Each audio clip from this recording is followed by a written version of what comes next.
जय हिंद दोस्तों, कैसे हैं आप लोग। तो आज हम बात करने वाले हैं क्रीप शो सीजन 2 एपिसोड 3 के बारे में, जिसकी पहली कहानी का नाम है द राइट स्नफ। दोस्तों ये कहानी है दो एस्ट्रोनॉट्स की जिनके नाम होते हैं टेड और एलेक्स, और इन दोनों को एक मिशन पे भेजा गया होता है जहाँ पे इन्हें ग्रेविटी का टेस्ट करना था, वो भी एक ग्रेविटी कंट्रोलिंग डिवाइस से। इनके शिप का नाम होता है ऑक्यूला, और उनके कॉन्टैक्ट में उनको मैनेज करने वाली लड़की होती है जिसका नाम होता है होस्टन, जो कि अर्थ से उनसे बातें करती थी और उन्हें इन्फॉर्मेशन देती थी। जब वो ग्रेविटी को टेस्ट करते हैं तो उनका टेस्ट सक्सेसफुल होता है, और इससे वो समझ जाते हैं कि वो लोग टूल की मदद से ग्रेविटी को अपने कंट्रोल में कर सकते हैं। तभी उन्हें अपने स्पेसशिप के स्क्रीन में नजर आता है कि बहुत तेजी से उनकी तरफ कोई ऑब्जेक्ट उड़ता हुआ आ रहा है। ये देखकर वो हैरान हो जाते हैं और सोचते हैं कि आखिर वो क्या चीज होगी। वो डर जाते हैं कि कहीं वो रशियंस तो नहीं जो कि उन पे हमला करने वाले हैं। लेकिन तभी एलेक्स के दिमाग में एक आइडिया आता है। वो टेड से कहता है कि क्यों ना वो ग्रेविटी को चेंज कर दें ताकि वो जो भी चीज है वो दिशा बदल ले और यहाँ से चली जाए। टेड उसकी बात मानता है और वो दरवाजे पे जाके खड़ा हो जाता है, और जब वो ऑब्जेक्ट उनके बहुत ही नजदीक आने वाला होता है तो एलेक्स उससे कहता है कि वो बटन दबा दे। जब वो बटन को दबाता है तो ग्रेविटी चेंज होने की वजह से उनकी शिप बच जाती है, और वो जो भी ऑब्जेक्ट होता है वो दूर जा गिरता है। उस सक्सेस के बाद उनका इंटरव्यू लिया जाता है जहाँ पे अर्थ से एन नाम की एक बंदी उनका इंटरव्यू ले रही थी। उनसे कहती है कि उनके देश को उन दोनों पे ही गर्व है क्योंकि वो उनकी धरती से 250 मील ऊपर हैं, और उन लोगों ने हिस्ट्री क्रिएट करी है वहाँ पे रह के। वो दोनों इंटरव्यू में बताते हैं कि यहाँ पे रहते हुए उन्हें कई सारे महीने हो चुके हैं, और वो दोनों एक दूसरे के साथ कोऑर्डिनेट करके काम करते हैं, तभी ये मिशन सक्सेसफुल हो पाया है। अब वो लोग ग्रेविटी को कंट्रोल कर सकते हैं जिससे वो मून पे भी घर बना सकते हैं, और मून ही नहीं वो किसी भी प्लेनेट पे घर बना सकते हैं, और वहाँ पे इंसान रह भी सकते हैं। वो ये भी कहते हैं कि ग्रेविटी की मदद से मून पे वो लोग कितनी भी बड़ी बिल्डिंग बना सकते हैं,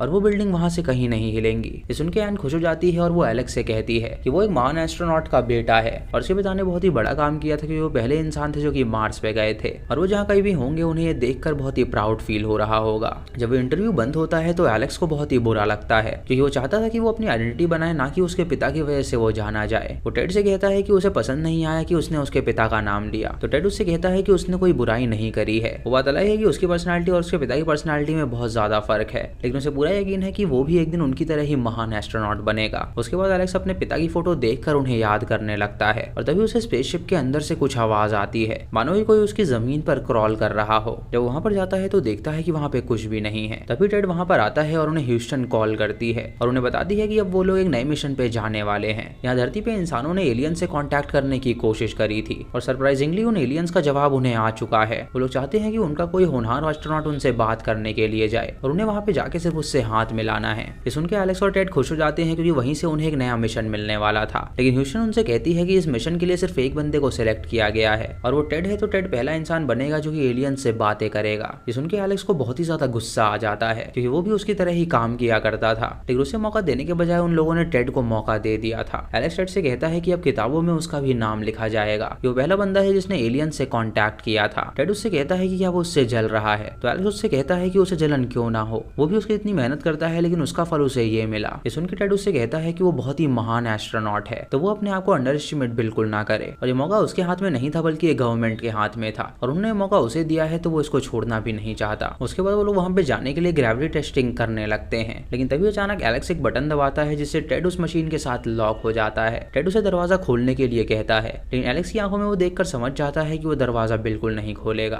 तभी एलेक्स एक बटन दबाता है और उस ग्रेविटी मशीन को ऑन कर देता है, और टेड का शरीर वहीं पे पिचक जाता है जिससे उसकी मौत हो जाती है। ये सारी चीजें कैमरा में रिकॉर्ड हो जाती हैं, और जब ह्यूस्टन एलेक्स से कांटेक्ट करने की कोशिश करती है तो वो कोई भी जवाब नहीं देता। तभी वो अपने स्पेसशिप में एक रोशनी को देखता है, तो वो उस रोशनी के आगे खड़ा हो जाता है जिससे ट्रैवल करके वो एलियंस के पास पहुंचता है, जहाँ जब वो एलियंस को देखता है तो वो हैरान हो जाता है कि उसने पहली बार स्पेस में एलियंस को देखा था। वो एलियन अपनी भाषा में उससे बात करने की कोशिश करते हैं, लेकिन उसे कोई भी बात समझ में नहीं आ रही थी। तभी वो लोग उसका मास्क उतारते हैं, और तब वो अपनी लैंग्वेज में उनकी भाषा समझ पाता है। वो एलियन उनसे पूछता है कि उसका नाम क्या है, तो वो उसे अपना नाम बताता है, तो वो एलियन को गुस्सा आ जाता है, और वो उससे कहता है कि अर्थ के लोगों ने कहा था कि यहाँ पे कोई और आने वाला है जिसका नाम टेड है, लेकिन उसका नाम तो एलेक्स है। एलेक्स उसे कहता है कि टेड यहाँ पे नहीं आ सकता, तो एलियन उसे बताता है कि वो अंडरकवर मिशन पे था और वो उनका ही बंदा था जो कि इंसानी रूप लेके वहाँ पे रह रहा था कई सालों से, और वो उन्हें इन्फॉर्मेशन प्रोवाइड करवा रहा था। ये सुन के एलेक्स हैरान हो जाता है, और वो एलियन उसे टच करके उसकी मेमोरी को देखने लगता है, जहाँ उसे पता चलता है कि उसने उसने टेड को मार डाला है। ये देखकर उसे बहुत ही ज्यादा गुस्सा आता है और वो उससे कहता है कि उसने जो किया है उसकी सजा वो उसे नहीं देंगे, बल्कि उसने ग्रेविटी मशीन यूज करने की वजह से मून को धरती पे भेज दिया है और धरती बहुत जल्द तबाह होने वाली है। उसके बाद वो लोग उसे वापस भेज देते हैं और उस शिप में बैठ के न्यूज देखने लगता है, जहाँ उसे पता चलता है कि उसकी वीडियो वायरल हो गई है और लोगों को पता चल गया है कि उसने अपने साथी को मार डाला है, जिससे सभी लोग उस पर थूक रहे हैं। उसके बाद वो मून को देखता है जो कि अर्थ पे क्रैश हो जाता है